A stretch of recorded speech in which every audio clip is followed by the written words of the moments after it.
बर्तन।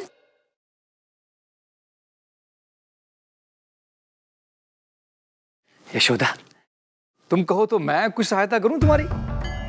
सब समझती हूँ मैं। कैसे सहायता करेंगे आप मेरी? अच्छा। तो फिर बताओ कैसी करेंगे? कृष्ण के पिता हैं आप। उसी की तरह माखन खाते खाते। अरे यशोदा, तुम तो मेरे ऊपर उंगली उठा रही हो। एक नहीं, पूरी 5-5। इतना विश्वास, और वो भी मुझ पर। कृष्ण के ऊपर विश्वास और कृष्ण के पिता के ऊपर इतना विश्वास। कृष्णा माखन खाए तो मेरा लल्ला, और कृष्णा का पिता माखन खाए तो मेरी डांट। यशोदा,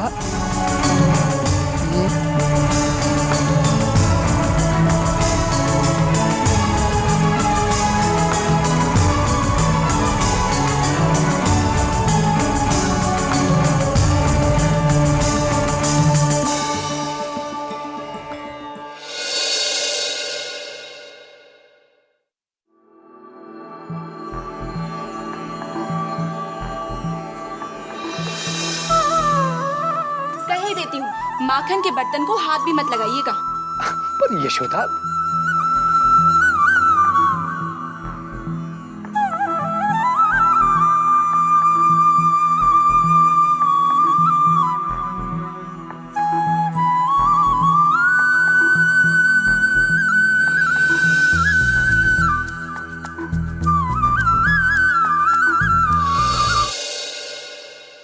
परंतु यशोदा, कटोरा है कहाँ?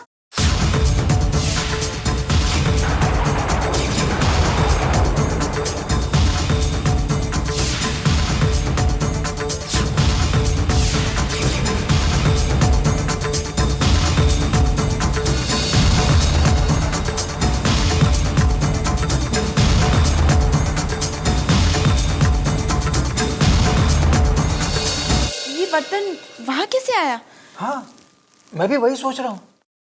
सुना जीजी, आपके देवर कह रहे हैं कि ये बर्तन वहां कैसे आया।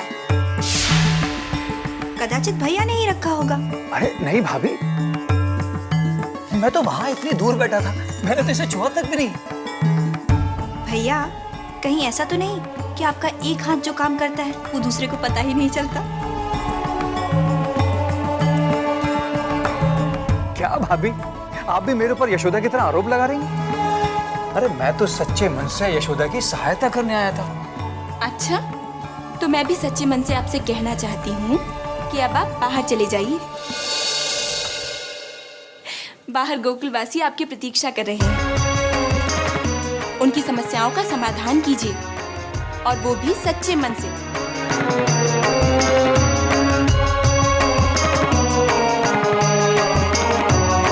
ठीक है, मैं चाहता हूँ।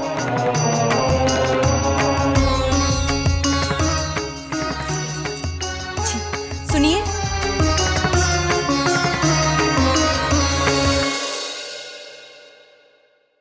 लीजिए, माखन लीजिए।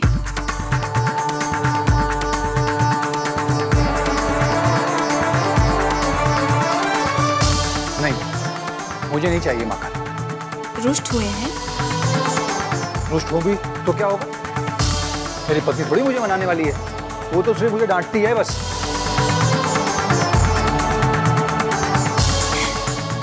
रूठिए मत, लीजिए, माखन खा लीजिए। नहीं, मुझे नहीं खाना है माखन। तुम्ही ने कहा था ना कि जाओ सच्चे मन से गोकुलवासियों की समस्या का समाधान करो। बस मैं वही करने जा रहा हूँ।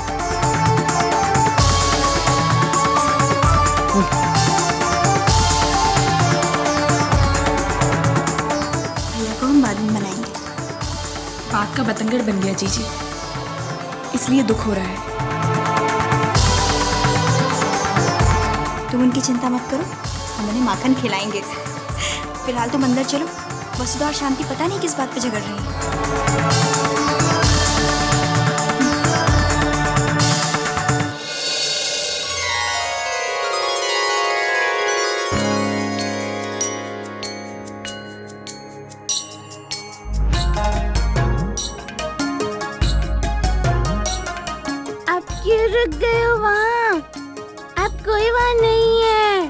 शीघ्रता से मेरे पास आ जाओ।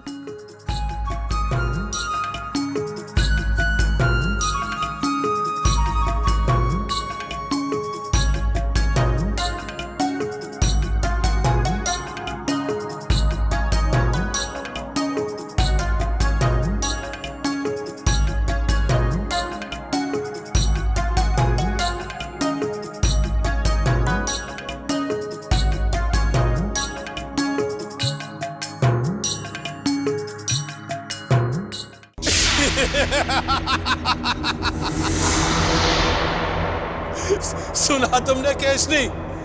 देवकी बीमार पड़ गई है।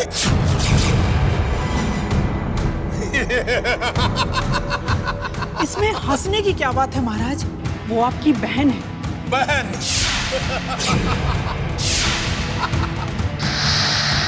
मुझसे कहती थी भैया आपका मानसिक संतुलन बिगड़ गया है।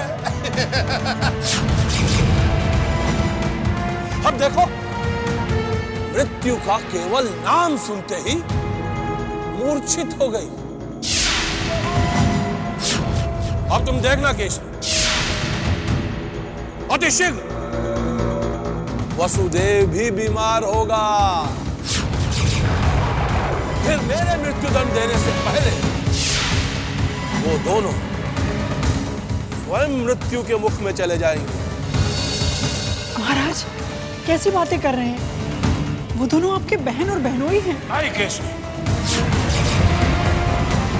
वो दोनों मेरी मृत्यु के जन्मदाता हैं। महाराज आप शीघ्र राजवैद्य जी को आदेश दीजिए कि वो कारागार में जाकर देवकी का उपचार करें। नहीं केशव, हम ऐसा आदेश कदापि नहीं देंगे। परंतु ये उचित नहीं है महाराज। क्या उचित और क्या अनुचित, ये तुम हमें ना बताओ केशव। यदि हमारे आदेश का उल्लंघन करके किसी ने देवकी का उपचार किया तो वो अनुचित होगा। देवकी और वसुदेव हमारे शत्रु हैं और शत्रु को बचाया नहीं जाता केशव, शत्रु का विनाश किया जाता है। और हम वसुदेव और देवकी का विनाश चाहते हैं। एक बार वो दोनों मृत्यु को प्राप्त हो गए तो हम अपना सारा ध्यान उनकी संतान पर केंद्रित करेंगे। फिर कृष्ण हमारा लक्ष्य होगा और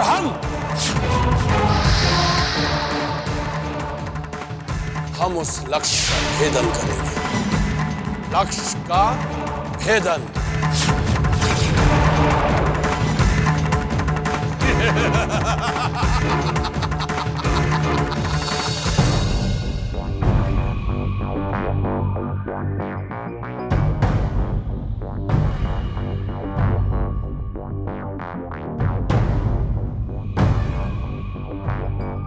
सुखीराम, मैंने पहले भी तुम्हारा लगान माफ किया था और अब फिर इस वर्ष तुम लगान देने में आनाकानी कर रहे हो। इस वर्ष भी हानि हुई है नंदराय जी।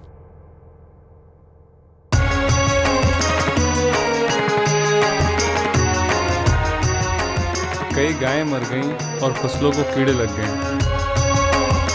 ये झूठ बोल रहे हैं पिताजी।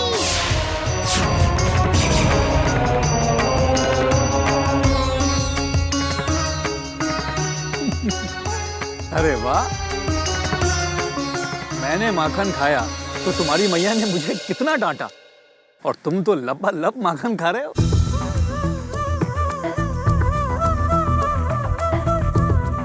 आपको माखन चाहिए?